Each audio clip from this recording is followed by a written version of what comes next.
Telangana budget 3,04,965 కోట్లతో బడ్జెట్ను ప్రవేశపెట్టిన ఆర్థిక మంత్రి బట్టి విక్రమార్క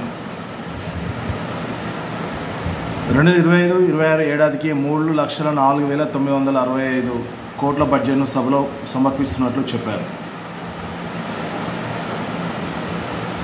రెవెన్యూ వ్యయం 2,26,982 కోట్లు, మూలధన వ్యయం 36,504 కోట్లుగా పేర్కొన్నారు. తెలంగాణ ప్రజలు మమ్మల్ని నమ్మి అధికారం కట్టబెట్టారు. ప్రజలకు జవాబుదారీతనంగా ఉంటూ పాలన సాగిస్తున్నాం. గత ప్రభుత్వ పాలనలో ఛిద్రమైన ఆర్థిక వ్యవస్థను గాడిలో పెడుతున్నాం. తాత్కాలిక దీర్ఘకాలిక ప్రయోజనం దృష్టిలో పెట్టుకొని పనిచేస్తున్నాం. కొందరు దుష్ప్రచారమే పనిగా పెట్టుకొని ప్రభుత్వ ప్రతి చర్యను నిందిస్తూ ఆరోపణలు చేస్తున్నారు. గత ప్రభుత్వం 2 పడకల గదుల ఇళ్ళ ఇస్తామని ప్రజలకు నిరాశ మిగిల్చింది. రాష్ట్రాన్ని అగ్రగామి నిలిపేందుకే మెగా మాస్టర్ ప్లాన్. తెలంగాణ ఆర్థిక వ్యవస్థను 10 ఏళ్లలో $1 ట్రిలియన్ చేర్చడమే లక్ష్యంగా కార్యాచరణ చేపడుతున్నాం. చైనా +1 వ్యూహంతో రాష్ట్రాన్ని గ్లోబల్ తయారీ కేంద్రంగా అభివృద్ధి చేస్తాం. ప్రతి మండలంలో మహిళలకు రైస్ మిల్లులు, మినీ గోదాములు ఏర్పాటు చేస్తాం. ఐకేపీ కేంద్రాల్లో ఉన్న ధాన్యాన్ని మహిళా రైస్ మిల్లు మిల్లింగ్ చేయిస్తాం. ఆ బియ్యాన్ని ఎఫ్సిఐకి సరఫరా చేసే బాధ్యతను మహిళా స్వయం సహాయక సంఘాలకు అప్పిస్తాం.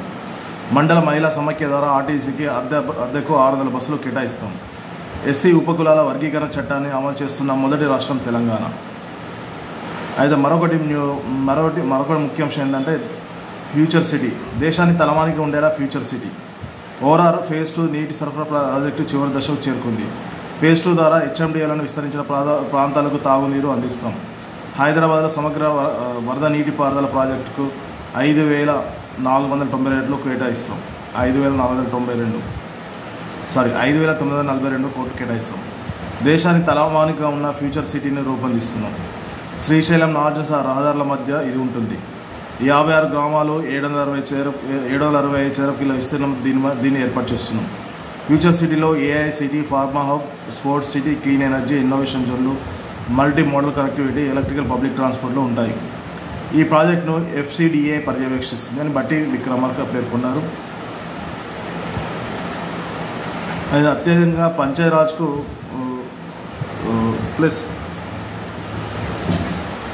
పంచాయతీరాజ్ బడ్జెట్లోని వివిధ రంగాలకు కేటాయించిన మొత్తాన్ని ఒకసారి చూద్దాం.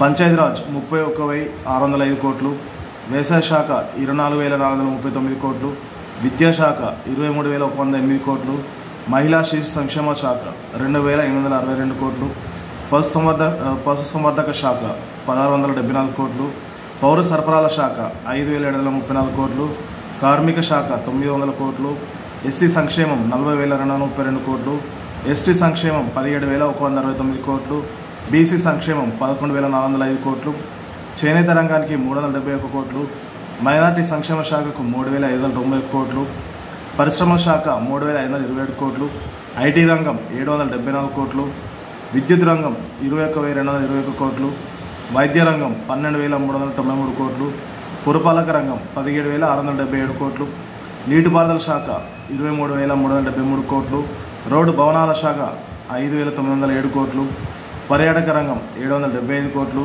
క్రీడలు 465 కోట్లు, అటవీ పర్యావరణం 1,023 కోట్లు, దేవాదాయ శాఖ 190 కోట్లు, 6 గ్యారంటీలు 56,084 కోట్లు, రైతు భరోసా 18,000 కోట్లు, చేయుత పింఛన్లు 14,850 కోట్లు, ఇందిరమ్మ ఇండ్లు 12,871 కోట్లు, మహాలక్ష్మి పథకానికి అంటే దీనిలో మహాలక్ష్మి పథకం అంటే అది ఆర్టీసీ బస్సుదా లేదా మహిళలకు 2,500 రూపాయలు అనేసి ఇంకా మెన్షన్ చేయలేదు. మహాలక్ష్మి పథకం 4,305 కోట్లు, గృహజ్యోతికి 2,080 కోట్లు, సన్నాలకు బోనస్ 1,000 కోట్లు అంటే సన్న వడ్లు వడ్డిస్తారు చూసిగా దానికి 500 రూపాయలు బోనస్ ఇస్తాను ప్రకటించినప్పుడు ఎలక్షన్ల ముందు దానికి ఇప్పుడు 1,000 కేటాయించారు. ఇందిరమ్మ గ్యాస్ సిలిండర్ అయితే 723 కోట్లు, ఇందిరమ్మ ఆత్మీయ భరోసా 600 కోట్లు, రాజీవ్ యువ వికాసం 6,000 కోట్లు, ఫ్యూచర్ సిటీకి 100 కోట్లు.